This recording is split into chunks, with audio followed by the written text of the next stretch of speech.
హల్లెలూయా. మనం సేవిస్తున్న దేవుడు మరి సర్వోన్నతుడైన దేవుడు. హల్లెలూయా. మనం సేవిస్తున్న దేవుడు, మనము ఆరాధిస్తున్న దేవుడు ఎంతో గొప్ప దేవుడు. హల్లెలూయా. మనం ఆరాధిస్తున్న దేవుడు ఎంతో గొప్పవాడు. మనం పూజిస్తున్న దేవుడు ఎంతో మహిమ కలిగిన దేవుడు. హల్లెలూయా. కాబట్టి ఈ సమయంలో మరి సమస్త మహిమ ఘనత ప్రభావాలు యేసుకే చెల్లాలి. కాబట్టి యెహోవాను స్తుతించండి, యెహోవాను సన్నుతించదము. హల్లెలూయా. ఈ లోకంలో మనం అనేకమైన వ్యాపకాలు పెట్టుకుంటున్నాం, కానీ అవసరమైంది ఏంటండి? దేవుని స్తుతించడం. కాబట్టి మనం అన్నిటికీ వరి అయిపోతున్నాం, అన్నిటికీ చింతపడుతున్నాం మనం. హల్లెలూయా. దేవుడి వాక్యం ఏమనుంది? ప్రయాసపడి భారం వహించున్న సమస్త జనులారా మీరు నా యొద్దకు రండి, మీకు విశ్రాంతి కలుగు చేస్తారు. హల్లెలూయా. కాబట్టి గాడ్ ఈజ్ ఇన్ కంట్రోల్. మనం ఎన్ని చింతలు పడినా, సముద్రమైనా సరే దేవుడు గిరిగీసిన తర్వాత దాన్ని దాటగలదా? హల్లెలూయా. అలాగే మనకున్న సమస్యలైనా మనమైనా దేవుడు చిత్తం లేకుండా ఏమి చేయలేం. ఎన్ని తలపులు వచ్చినా, మనకి ఎన్ని బలహీనతలు ఉన్నా, దేవుడి చిత్తం లేకుండా మనం ఏమీ చేయలేము. హల్లెలూయా. కాబట్టి దేవుడు అన్నీ ఆయన ఆధీనంలో ఉంచుకున్నాడు. హల్లెలూయా. మనం ప్రతిదానికి ఏదో అయిపోతుంది, ఈ సమస్య వచ్చింది, నన్ను మింగేయడానికి వచ్చింది, మళ్ళీ కూడా మనం కూడా కొన్ని విషయాలు అనుకుంటూ ఉంటాం, నా జీవితం అంతా పరీక్షేనా? హల్లెలూయా. నిజంగా యోబుకి అన్ని పరీక్షలు వచ్చిన యోబు అయినా ఆ మాటలు అంటే అరుగుడు, కానీ మనం కూడా అంటుంటాం దేవుణ్ణి, కానీ ఈ లోకంలో ఎందుకు పుట్టించావు? నువ్వు నన్ను పరీక్ష పెట్టడానికి పుట్టించావా? దేవుణ్ణి ఏమంటున్నావు? హల్లెలూయా. నా బతుకంతా పరీక్షేనా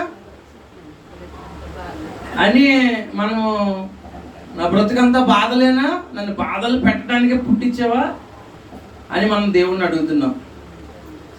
దేవుడు మనకి ఎన్ని మేలు చేసినా కనపడదు. హల్లెలూయా.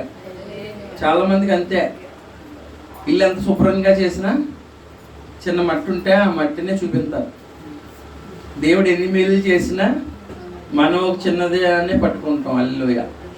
కాబట్టి దయచేసి జ్ఞాపకం చేసుకోండి. హల్లెలూయా. మనం సేవిస్తున్న దేవుడు సర్వోన్నతుడే, ఆది సంబోధుడు. హల్లెలూయా. ఆయన చూడండి, వస్త్రం వలె వెలుగును కప్పుకున్నాడంట. హల్లెలూయా. దేవుని మహిమ కలిగిన గాక. చూడండి ఎంత గొప్ప దేవుడు, ఎంత జ్ఞానం కలిగిన వాడు. వస్త్రాన్ని కప్పుకున్నట్లు వెలుగును కప్పుకున్నాడంట. హల్లెలూయా. తెరను పరిచినట్లు ఆకాశ విశాలను ఆయన పరిచాడు. హల్లెలూయా. తన గదుల పునాదులు అంటండి. హల్లెలూయా. దేవుని స్తోత్రం. జలముల్లో వేసాడంట. హల్లెలూయా. దేవుని మహిమ కలిగిన గాక. కాబట్టి చూడండి, ఆది సంబోధుడు, భూమి ఆకాశ సృష్టించిన దేవుడు ఎంత గొప్పవాడు. మన అన్నపూర్ణ 2 చేపలు ఉన్నది చర్చిలో. ఈ చర్చిలో 2 చేపలు పరిచాం మనం. అంత ఈజీగా, అంతకంటే సులభంగా దేవుడు ఆకాశాన్ని పరిచాడు. హల్లెలూయా. కాబట్టి చూడండి, ఆయన పనులు ఎంత గంభీరమైనవో, ఎంత జ్ఞానం కలిగినవో. దేవుడు ఎంత వివేకం కలిగిన పనులు చేశాడంటే, ఆయన గదుల జలాల్లో ఆయన పునాదులు వేసాడు. అసలు నీటిలో పునాదులు ఎవరైనా వేయగలరా? హల్లెలూయా. మరి బట్ట కట్ట చూడండి, నీటిని బట్టలో ఎవరైనా మూట కట్టగలరా? కానీ ఆయన కట్టగలరు. హల్లెలూయా. మనకు కావాల్సి ఒక క్షణంలో వర్షాలు కావాల్సి వస్తాయి. మన ఫ్రిడ్జ్ ఉన్న వాళ్ళు ఏమంటాం, మీకు ఏడు నీళ్ళు కావాలా, చల్లనీళ్ళు కావాలా అంటాం. కూలింగ్ వాటర్ కావాలంటే 1 నిమిషంలో చెప్తాం. హల్లెలూయా. ఎంత ఎండలో దేవుడు ఒక్క క్షణం, ఇంత ఎండ ఏమైపోతుందో తెలదు. సాయంత్రం చల్లగాలి వేయాలంటే ఆయన ఇష్టం, వేయించగలరు ఒక్క క్షణంలో. హల్లెలూయా. కాబట్టి దయచేసి జ్ఞాపకం చేసుకోండి. హల్లెలూయా. దేవుడు కొండల పైన ఉన్న నీళ్ళని గద్దింతే అవి ఏమవుతాయండి? అవి పల్లాలకి పరిగెడే పారిపోతాయి. దేవుని స్తోత్రం. ఆకాశంలో నీటిని అయినా ఏం చేస్తాడండి? పల్లలకి వెళ్ళమని ఆజ్ఞాపిస్తే అవి భూమి మీదకి ఈ లోకానికి వస్తాయి. భూమి ఆయన కార్యాల వల్ల తృప్తి పొందుతుందంట. హల్లెలూయా. ఈ భూమిని ఆయన నిరాకారంగా చేసేటా? ఈ భూమిని ఆయన చేసింది ప్రతి కార్యం కూడా గొప్ప కార్యాలే. లోకంలో ప్రతిదానికి కూడా ఒక మీనింగ్గా ఉండేలాగా చేశాడు దేవుడు. దేవుడు వేస్ట్గా ఏది చేయలేదు. మనం అనుకుంటున్నాం నా బతుకు వేస్ట్, నేను వేస్ట్ అని అనుకుంటున్నాం నువ్వు. హల్లెలూయా. కానీ దేవుడు ఏది వేస్ట్గా చేయలేదు. చూడండి, తన గదుల్లోంచి అంటే దేవుడు కొండల్లోంచి నీళ్ళు ఎలా వస్తున్నాయి, పెద్ద పెద్ద కొండల్లోంచి నీళ్ళు వస్తున్నాయి. ఆ నీళ్ళు ఎలాగా పల్లాలకి ప్రవహిస్తుంటే, అరణ్యంలోని ఆ కొండల్లోంచి వచ్చే నీళ్లు ప్రవహిస్తుంటే అడవి గాడిదలు వాటిని తాగుతున్నాయి. అడవిలో జంతువులకి అది ఆ నీళ్ళు దప్పకి తీరుస్తున్నాయి. ఆ నీరు ప్రవాహానికి ఏం చేస్తాయండి? మొక్కలు చిగురిస్తున్నాయి. కొమ్మలతోటి మొక్కలు పైకి వస్తే ఆ కొమ్మల మీద ఏముంటున్నాయి? పక్షులు, కొంగలు నివాసం ఉంటున్నాయి. హల్లెలూయా. దేవుడు ఏదైనా తక్కువ చేసాడండి భూమికి. మనుషులకి బలమిచ్చే ఆహారాన్ని దేవుడు భూమిలోంచి పండిస్తున్నాడు. మనకి ద్రాక్షరసాన్ని దేవుడు ఇస్తున్నాడు. అందరం కూడా మనం అందరం ద్రాక్షరసం తాగుతాం కదా. హల్లెలూయా. గ్రేప్ జ్యూస్ చేయండి అంటాం మనం. హల్లెలూయా. దేవునికి స్తోత్ర.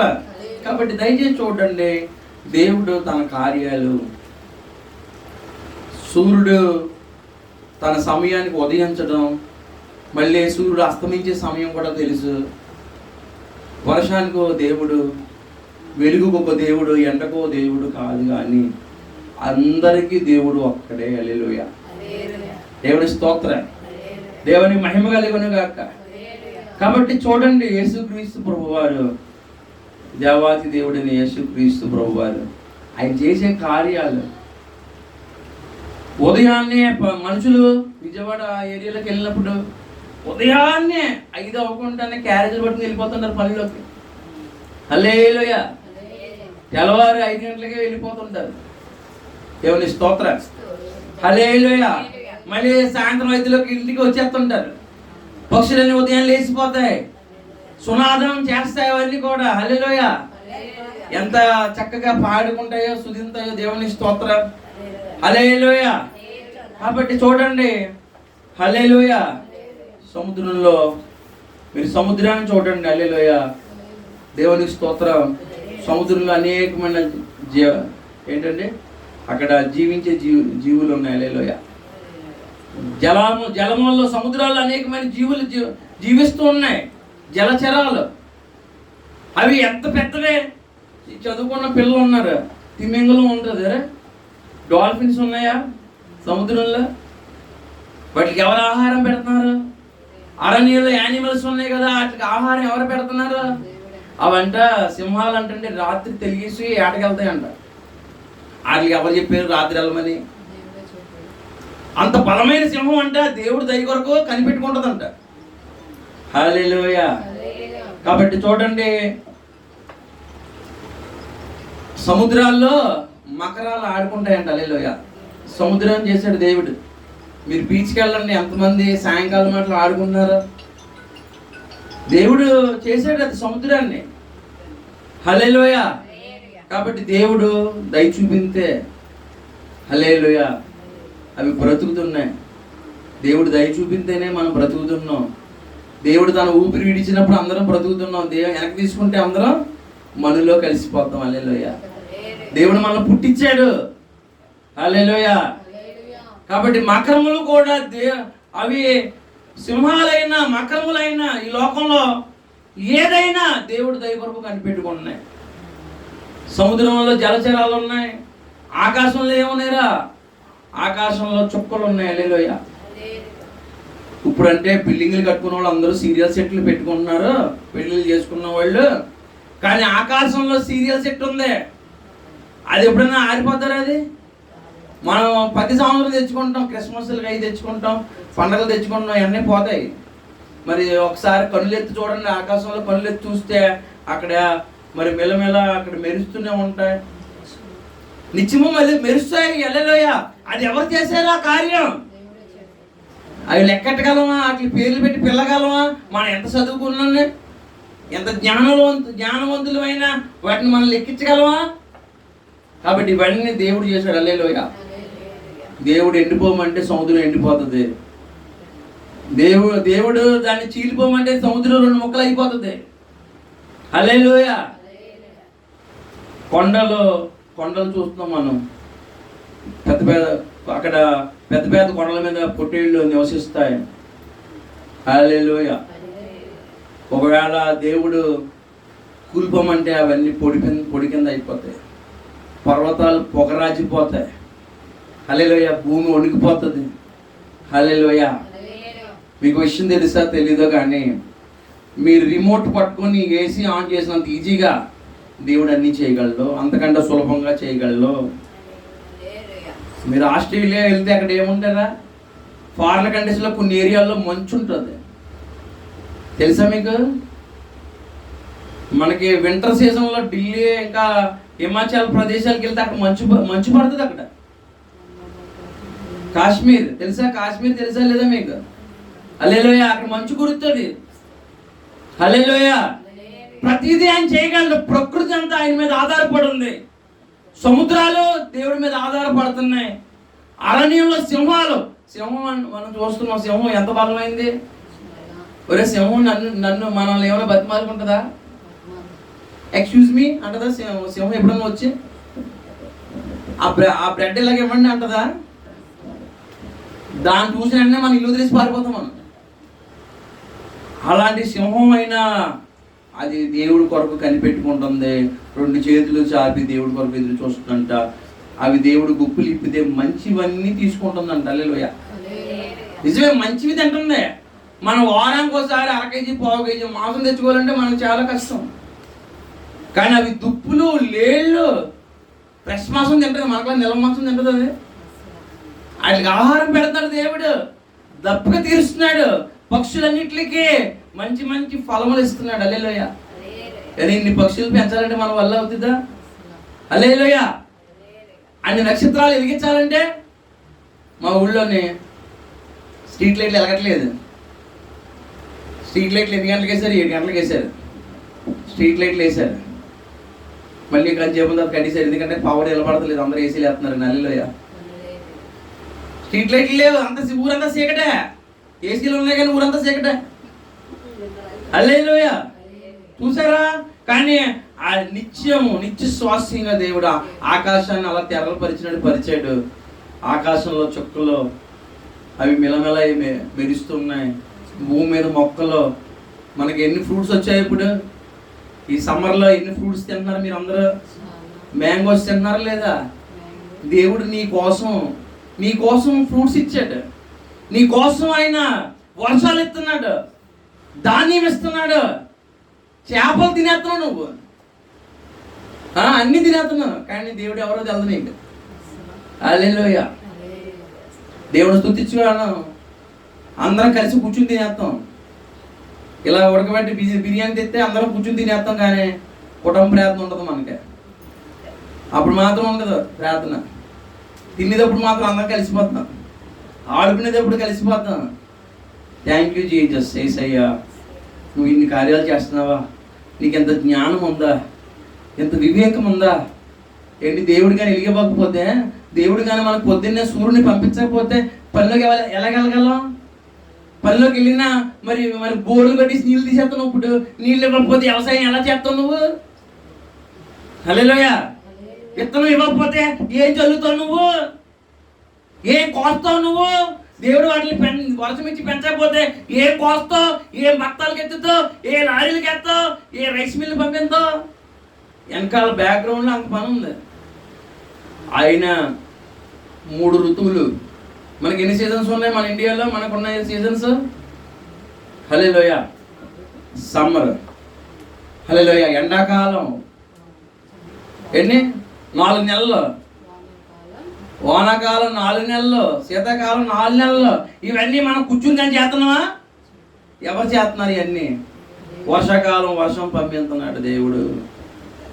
ఒక్క దేవుడు. హల్లెలూయా. అని డిపార్ట్మెంట్లు ఉండవు. హెడ్ ఆఫ్ ది డిపార్ట్మెంట్ ఒకటే ఉంటుంది. హల్లెలూయా. ఆయన అన్ని సర్వం చేస్తున్నాడు. ఆయనకి ఎంత జ్ఞానం ఉంటుందో చూడండి. ఇంజనీర్లకే ఆయన అర్థం అవడు. హల్లెలూయా, హల్లెలూయా. దేవునికి స్తోత్ర.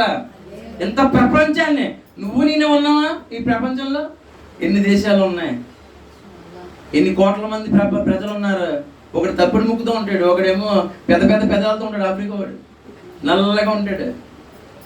ఒకడేమో తెల్లదొరలు ఎత్తుగా తెల్లగా ఉంటారు, ఫారినర్స్. అవునా? నువ్వు నేను ఎటు కాకుండా ఉంటాం ఇండియన్స్. అటు తెలుపు కాదు, ఇటు నలుపు కాదు. హల్లెలూయా, దేవునికి స్తోత్ర. హల్లెలూయా. ఇంత ప్రపంచం. చైనా వాడు ఆడికి ముక్కు ఉండదు, జపాన్ వాడు కొంచెం సాగిపోయి ఉంటాడు. అవునా? వీళ్ళందరినీ ఎవరు పుట్టింతున్నారు? ఎవరు వాళ్ళకి బ్రీత్, మనకి ఊపిరిచ్చే దేవుడు ఆయన. హల్లెలూయా. ఆయనే ఊపిరిచ్చే దేవుడు. మన గుండె కొట్టుకునేలా చేస్తున్నాడు. ఊపిరి పీల్చకపోతే, గాలి లేకపోతే మనం బతికేలేదు. హల్లెలూయా. కాబట్టి ప్రతిదానికి వరి అయిపోకుండా ఆకాశం దేవుడి మీద ఆధారపడుతుంది, భూమి దేవుడి మీద ఆధారపడుతుంది, సముద్రాలు దేవుడి మీద ఆధారపడుతున్నాయి, జంతువులన్నీ బలమైన జంతువులు కూడా దేవుడి మీద ఆధారపడుతున్నాయి, నీరు దేవుడి మీద ఆధారపడుతుంది, సముద్రాలు దేవుడి మీద ఆధారపడుతున్నాయి, చేపలు దేవుడి మీద ఆధారపడుతున్నాయి. అంటే ముసలంటే క్రొకోడైల్, అది అంటే క్రొకోడైల్ అంత బలమైన జంతువు ఎక్కడ ఉండదు. పులిని సింహాన్ని కూడా రక్తం పీల్చేద్ది అది. అలాంటి క్రొకోడైల్ కూడా ఎవరి మీద ఆధారపడుతుందండి? అవన్నీ చక్కగా మంచి తింటున్నాయి. మనమే దేవుడి మీద ఆధారపడతలేదు కాబట్టి షుగర్ మందులు అన్నీ తింటున్నాం మనం. మన సొంత తెలివితేటలు ఎక్కువైపోయి మనకి అవన్నీ తెల్లారితే దేవుడా, మరి వాటికి మనకులే పొలాలు ఉండవు, మనకులాగా వ్యవసాయం చేసే తెలివితేటలు లేవు, ఉద్యోగం చేసే చదువు అసలే లేదు వాటికి. హల్లెలూయా, హల్లెలూయా. వాళ్ళకి ఏమీ లేదు, కాకులు ఉన్నాయి. ఏమన్నా ఎవరికోసం చూస్తే అవి ఏమన్నా పొలానికి వెళ్తాయి పొద్దున్న నాగలెట్టుకుని. హల్లెలూయా. అన్నింటినీ దేవుడు పోషిస్తున్నాడు, పోషిస్తాడు దేవుడు. హల్లెలూయా. అప్పుడు దేనికోసం చింతపడక్కర్లేదు. హల్లెలూయా. సింహమే దేవుడి మీద ఆధారపడుతుంది, సముద్రమే దేవుడి మీద ఆధారపడుతుంది, అందులో పెద్ద తిమింగలం ఉంటుంది. హల్లెలూయా. దాని పిల్లకి ఎన్ని లీటర్ల పాలు ఇవ్వాలి? మనకులా కాదు. తిమింగలం పిల్ల అంటే ఎలా ఉంటుంది? అది రోజుకి 60 కేజీలు పెరుగుతుంది అంట. ఒకసారి 100 లీటర్లు ఇవ్వాలి దానికి. 100 లీటర్లు మన ఊళ్ళో అంతా పోగేసిన 100 లీటర్లు అవ్వదు. ఒక పిల్ల తాగేస్తుంది ఒక ట్రిప్లో. దేవుని స్తోత్రం. దేవుడు ఎలాగ పోషించుకొస్తున్నాడు, సర్వశక్తిమంతుడు. నీకులాంటి నాకులాంటి దేవుడు కాదు ఆయన. హల్లెలూయా. గొప్ప దేవుడు, బలమైన దేవుడు, ఇన్ని కార్యాలు చేసిన దేవుడు. మన జీవితంలో ఏ కార్యం చేయలేడా? ఆయన కొరకు ఎదురు చూస్తే మంచి ఇవ్వడా? మంచి ఇస్తాడంట దేవుడు. హల్లెలూయా. మనం ఎప్పుడు చూసినా పాత ఇవి నాయన, సెకండ్ హ్యాండ్ లీవ్ ప్రభువా, ఎప్పుడు చూసినా ఇవి అడుగుతాం మనం. దేవుడి వైపు ఎదురు చూస్తే అన్ని మంచి ఇస్తాడు. దేవుడి స్తోత్రం. హల్లెలూయా. చాలా మంది దేవుడి కోసం ఎదురు చూడక హల్లెలూయా తుప్పట్టుకొని అన్ని కొనుక్కుంటున్నారు. దేవుని స్తోత్రం. దేవుడి మీద ఆధారపడి దేవుడి వైపు చెయ్యి చాపాలి. సముద్రమే చాపుతుంది, సింహమే చాపుతుంది, మకరమే చాపుతుంది. హల్లెలూయా. మనం దేవుడి వైపు చాపితే మనకి ఎందుకు ఇవ్వడు దేవుడు? మంచివి ఇస్తాడు. ఆయన గుప్పులిప్పగా మన ఆశలన్నీ తీరతాయి. హల్లెలూయా. దేవునికి మహిమ కలిగింది కాక. ఇంకా భక్తిహీనులు నిర్మూలం అయిపోతారంట. దేవుడు యందు భయభక్తులు కలిగిన వారే నిలిచి ఉంటారు. దేవునికి మహిమ కలిగిన కాక. ప్రార్థన చేసుకుందాం అండి.